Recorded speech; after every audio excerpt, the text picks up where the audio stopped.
सन 1961 श्री मार्तंड माणिक प्रभु महाराज की जन्म शताब्दी का वर्ष था। उस काल में प्रभु पीठ पर श्री सिद्धराज माणिक प्रभु महाराज आसीन थे। महाराज श्री चाहते थे कि श्रीमन मार्तंड माणिक प्रभु महाराज की कीर्ति और महिमा के अनुरूप ही उनकी जन्म शताब्दी का महोत्सव भी भव्य और दिव्य रूप से आयोजित किया जाना चाहिए। इस संकल्पना से महाराज श्री ने अपने मन में कार्यक्रम का नियोजन किया और एक दिन संस्थान के व्यवस्थापकों, मुख्य कर्मचारियों तथा अभिभावकों की बैठक बुलवाई।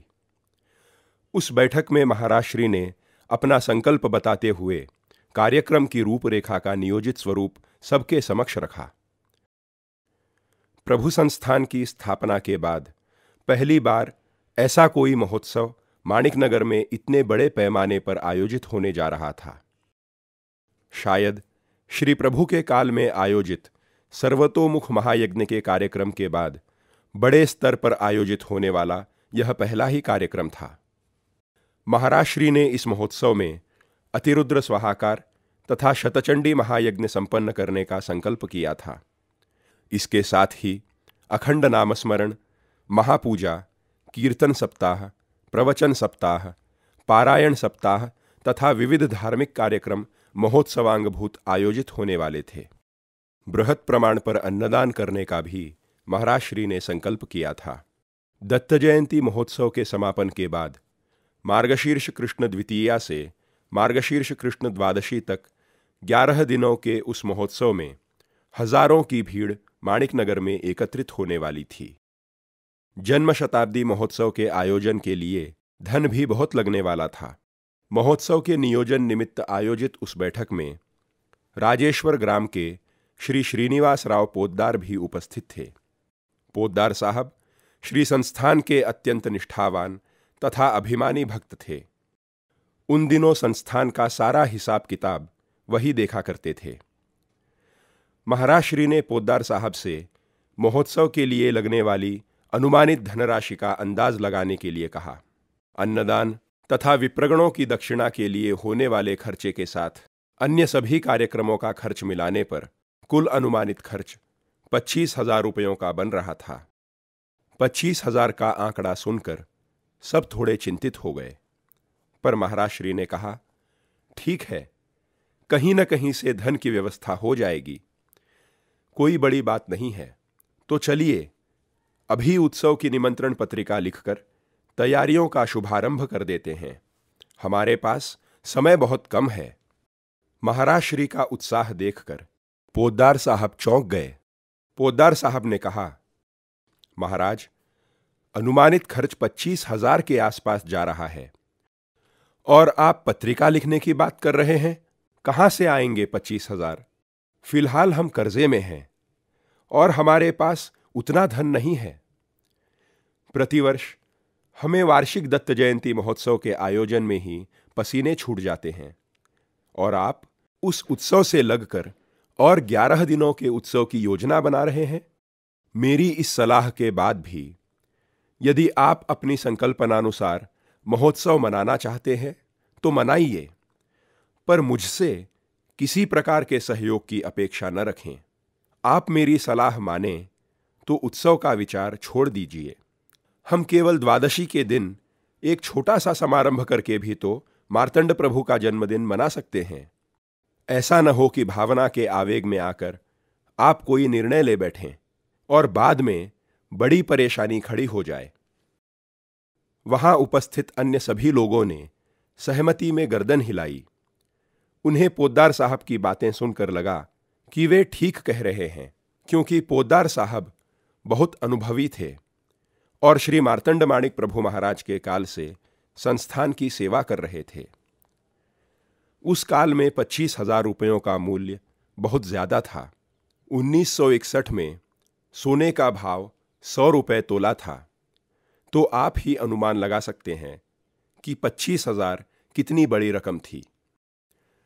महोत्सव के आयोजन को लेकर पोद्दार साहब सहित सभी कर्मचारियों का विचार जानकर महाराज श्री ने बैठक को वहीं स्थगित कर दिया। पोद्दार साहब राजेश्वर चले गए।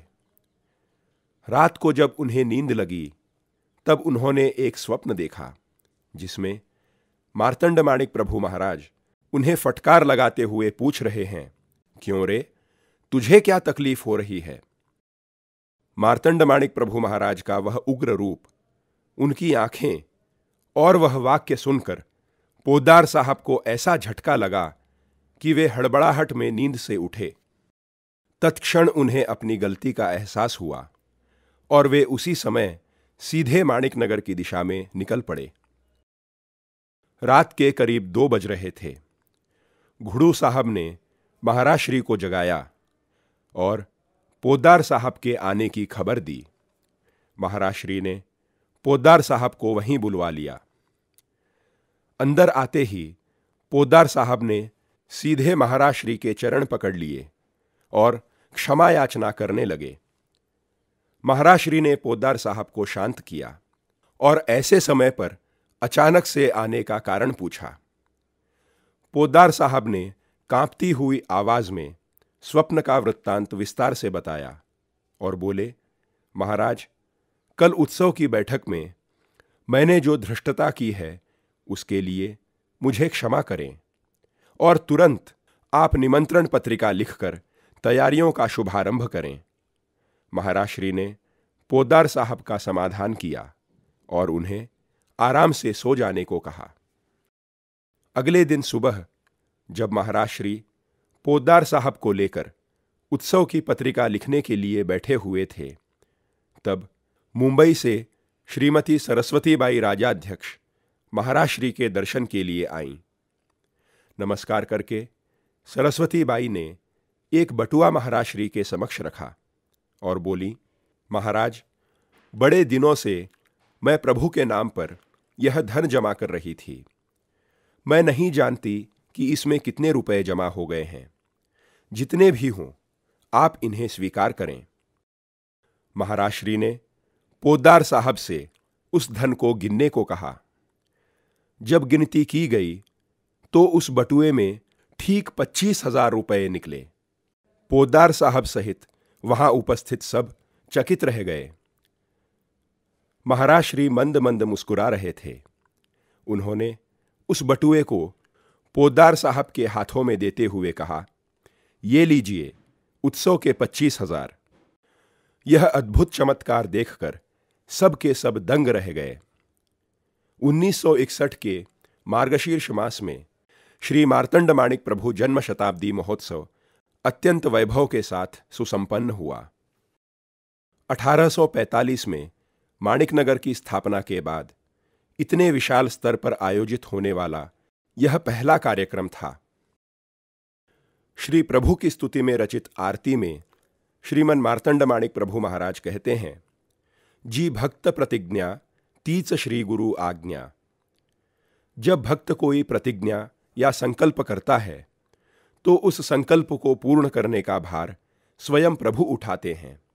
बस आवश्यकता है तो केवल एक चीज की, और वह है प्रभु के प्रति अचंचल श्रद्धा की।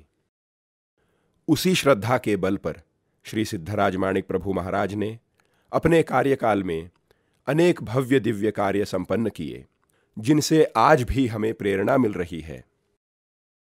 अपनी वाणी से, आचरणों से और प्रत्येक मुद्रा से जो सतत मार्गदर्शन प्रदान करता रहता है, उसी को सद्गुरु कहते हैं।